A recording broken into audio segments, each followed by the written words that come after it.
Stakeholders continue to set agenda for newly sworn-in executives. State Emergency Management Agency charges communities to get ready for heavy rainfalls and flooding. Federal government hails release of Nigerian on Singaporean death row. Turkey sentences 74 over 2016 coup. Good morning and welcome to the news at 7. I am David Opohwasile. Governor Willie Obiano has felicitated with the Executive Governor of Enugu State, Dr. Ifeanyi Ugwuanyi, on his inauguration for second term in office, encouraging him to consolidate on his early achievements for Enugu through more good works. The governor was speaking during the second term inaugural ceremony of Dr. Ugwuanyi, which was held at Michael Okpala Square, Enugu. Correspondent Emmanuel Okonkwo was there and now reports. Governor Obiano, represented by his deputy, Dr. Nkemo Okeke, who observed that Governor Ugwuanyi really worked for Enugu people in his first term, called on him to use the second opportunity the people have given him to serve them better. Governor Obiano also used the opportunity to congratulate President Muhammadu Buhari on his swearing in for second term in office, calling on him to make life better for all Nigerians this second term, irrespective of tribe, religion, and political affiliation. It's wonderful. Congratulations to him and the deputy governor. They've done well for the states. The states governors try to make the states better. Everybody's expecting the federal government, the president, to make better the state of the nation. Earlier in his address, the Enugu State Governor, Dr. Ifeanyi Ugwuanyi, appreciated people of Enugu State for supporting his re-election through their massive votes during the last election, promising to reciprocate the gesture through good governance, and appealed for their continuous support for greater Enugu State. I can appreciate your tremendous support over the years and your good conduct in the last general election. We will continue to positively tap into the resourcefulness and doggedness for the development of Enugu State. You will be given priority in our employment generation effort. Speaking to the ABS, an Enugu resident, Chief Frank Nevo-Obasi, who rated the governor high in his achievement for the people during the first term, expressed hope that he will do more this second term. Oh, he has done marvelously very well in the first term, and we are hopeful that he will continue where he stopped from the last term. My words to him to keep cool and look up to God for his help and continue to rule us with the fear of God. From Michael Okpala Square, Enugu State, I am Emmanuel Okonkwo, reporting for ABS News. The developmental strides of Governor Willie Obiano in Anambra State have continued to attract commendations from people of goodwill and other groups. Members of the United Anambra Youth Assembly, UAYA, and also the ML Ladies Movement described the leadership style of the Willie Obiano administration as dynamic and proactive. Amaka Chibuzo Koye has a report. In a press briefing in Oka, signed by the Vice President of the United Anambra Youth Assembly, Mr. Ogo Egolum, the groups applauded the governor for the heights his administration has attained in terms of quality leadership in executing his vision and mission of taking Anambra State back to her pride of place in areas of security of life and property, economic emancipation, health and general well-being of the Anambra. The groups equally praised the governor for the various achievements of the All Progressive Grand Alliance across Nigeria in the just concluded 2019 general elections and the recent peaceful conduct of the party's world, local government and state congresses, even as he commended the First Lady of the state, Chief Mrs. Ebelechukwu Obiano, for bringing succor to women and children in the state through her pet project, and prayed God to continue to bless her. Mr. Egolum, on behalf of the two groups, solicited the support of the governor in helping them to actualize their proposed excursion, capacity and leadership training abroad. We wish to thank our indefatigable governor, His Excellency, Chief Willie Madabrochukwu Obiano Akpoko-Dike, the Executive Governor of Anambra State, for the great achievements so far attained by his administration in executing his vision of taking Anambra State back to her pride of place. in development, security, and economic empowerment. United Anambra Youth Assembly and Ebelechukwu Obiano Ladies Movement assured the governor of their unalloyed support to his government at all times in his bid to make Anambra State the economic hub of Africa. In Oka, Amaka Chibuzo Okoye, ABS News. The Anambra State Emergency Management Agency SEMA has announced this year's seasonal rainfall and flood outlook. In a statement by the Executive Secretary of SEMA, Chief Paul Odenibo, the agency identified 3 local government areas, namely Ayamelum, Anambra East, and Anambra West, as highly probable areas of heavy rainfall. Chief Odenibo also disclosed that reports by the National Emergency Management Agency NEMA, Nigeria Meteorological Agency NIMET, and Nigeria Hydrological Service Agency NISA show that Anocha, Oka South, Donukofia, Njikoka, Oyi, Orumba North, and South areas also are probable heavy rainfall terrains in 2019.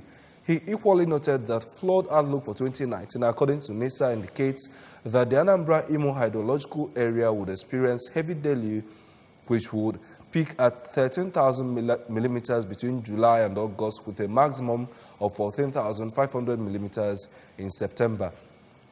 The SEMA boss further said that dangerous flash floods are likely to occur in Oka, the state capital, and Onitsha metropolis this rainy season, pointing out that contrary to the 2018 prediction that rainfall in Oka will be 1,935 millimeters, the actual measure of rainfall in the state capital last year was 3,613 millimeters, while assuring that the state government under the watch of Governor Willie Obiano would as usual rise to the occasion by taking both preemptive and palliative measures to ameliorate the plight of likely victims.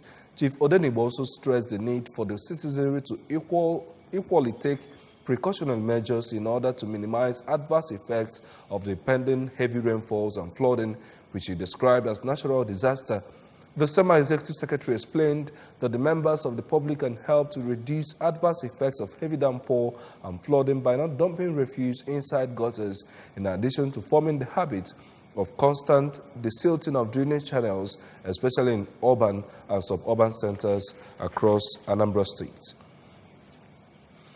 The need to harness the numerous agricultural potential in Anambra State has been stressed.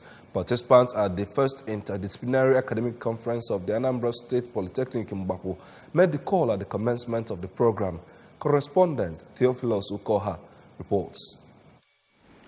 The chairman of the conference, Professor Josephine Okoli, who is the director of Center for Entrepreneurship and General Studies, Salem University, Lokoja, Kogi State, while declaring the conference open, said the choice of Anambra State Polytechnic Mbaku as the venue is apt, considering the available professionals and agricultural opportunities available at both the Polytechnic and the state in general.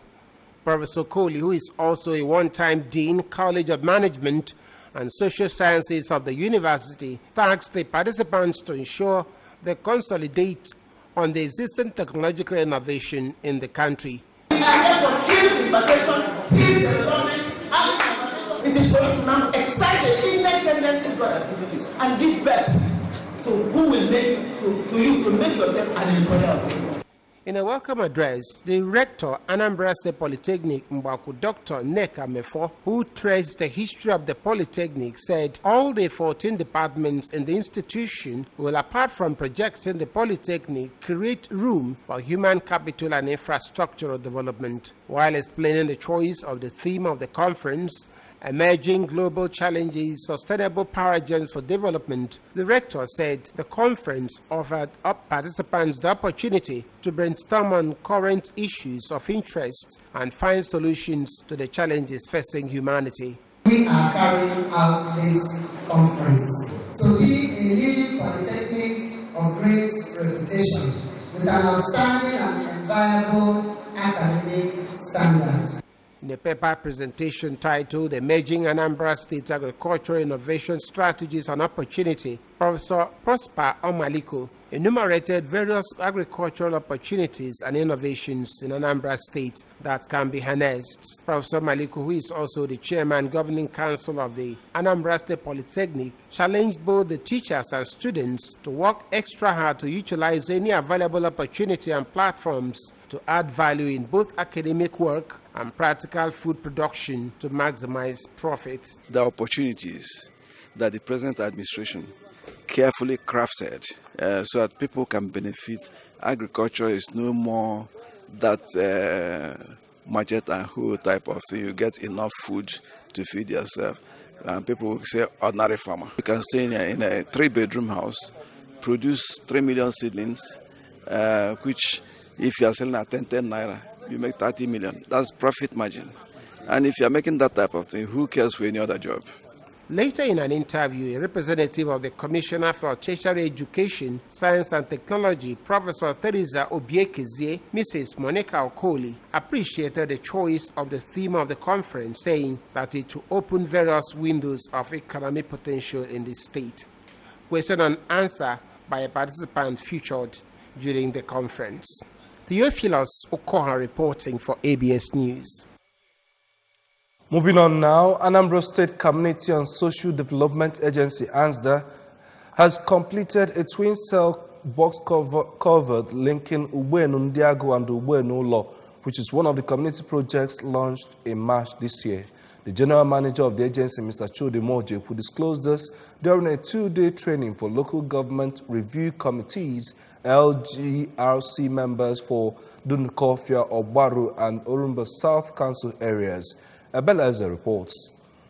Declaring the training open in Oka, Mr. Mojeku charged participants to be very responsive to the communities under them to achieve the overall aims and objectives of CSDP. He described the training as very crucial based on the skills enshrined in it and urged them to garner enough knowledge to effectively discharge their duties. We want to see LGRC that are very responsive, very cooperative with the communities because they are there to serve the communities. And until they do their own right, the process wouldn't go further. So that's why we want to train them properly. Taking participants on community development plan and group development plan cycles, the operation manager, Anambra State Community and Social Development Agency, Mrs. Uche Nwizubo, warned that any chosen micro project must have direct impact on the poorest of the poor in the community. Mrs. Nwizubo also noted that each project must be completed within 6 months from the date of commencement.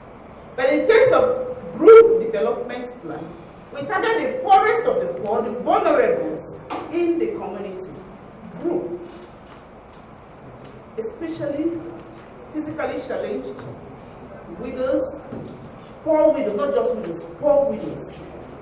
The poor of the poor in the community who have already formed groups, or who can form groups, or who can meet the criteria for forming groups, who can come together as a group and benefit from this intervention.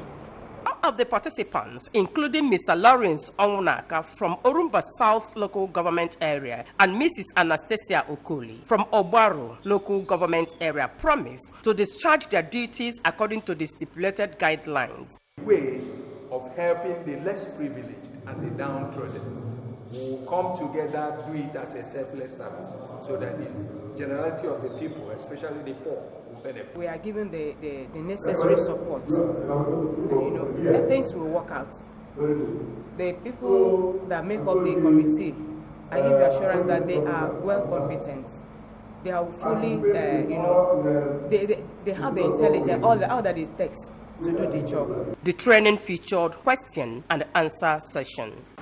Rising from the 2 days training, the local government review committee members have, among other numerous responsibilities, charged with serving as the clearinghouse for CDPs, GDPs, and their integration into the local government service plan. In Oka, I am Ebele Eze reporting for ABS News. The federal government has commended the decision of the Supreme Court of Singapore to free a Nigerian, Mr. Adeli Ejike, who was earlier sentenced to death for drug trafficking in the country. The acting spokesperson, Ministry of Foreign Affairs, Mr. Akpan Friday, said this in a statement yesterday in Abuja. Ejike was arrested in 2011 and sentenced to death for importing nearly 2 kilograms of methamphetamine into Singapore. He was granted an acquittal by Singaporean Apex Court on Monday and released with no outstanding charges. Akpan said the ministry rejoiced with the family of Ejike for the favorable judgment.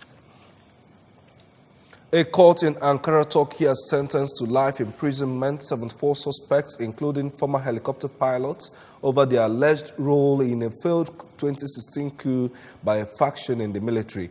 The court case was brought against 152 people allegedly involved in the coup attempt on the night of July 15, 2017, according to state news agency Anadolu. Some of the pilots are accused of having carried out helicopter attacks on the presidential palace, the parliament, and the police headquarters in Ankara. The government says the coup attempt was executed outside the chain of command. According to the charges, Hulusi Akar, then military chief of staff, was taken hostage and brought to the former presidential palace in Kankaya district during the coup attempt. Following heavy criticisms, UEFA President Alexander Seferin has defended the choice of Baku as a venue for the Europa League final and next year's European Championships. The former Soviet Republic will host 4 matches in a pan-European Euros, which could pose fans a logistical headache. Many supporters of Chelsea and Arsenal stayed away from the Europa League final because of the long flight times and the expensive tickets to Azerbaijan. Seferin also declined to comment on allegations by some Arsenal fans with the name of Armenian player Henrik Mkhitaryan on their chats were being stopped by police. Remember that you can follow news and programs on ABS from any part of the world by liking our Facebook page at ABS Radio Television. Subscribe to our YouTube at youtube.com/ABS Radio TV Online. Follow us on Twitter at ABS Radio TV and on Instagram at ABS Radio TV. You can also log on to our website at www.absradiotv.com. Before we go, here are the main points again. Stakeholders have continued to set agenda for newly sworn-in executives. State Emergency Management Agency has charged communities to get ready for heavy rainfalls and flooding. Federal government has held the release of Nigerian on Singaporean death row. Turkey has sentenced 74 over 2016 coup. And that is the news this morning. I am David Obokwasele.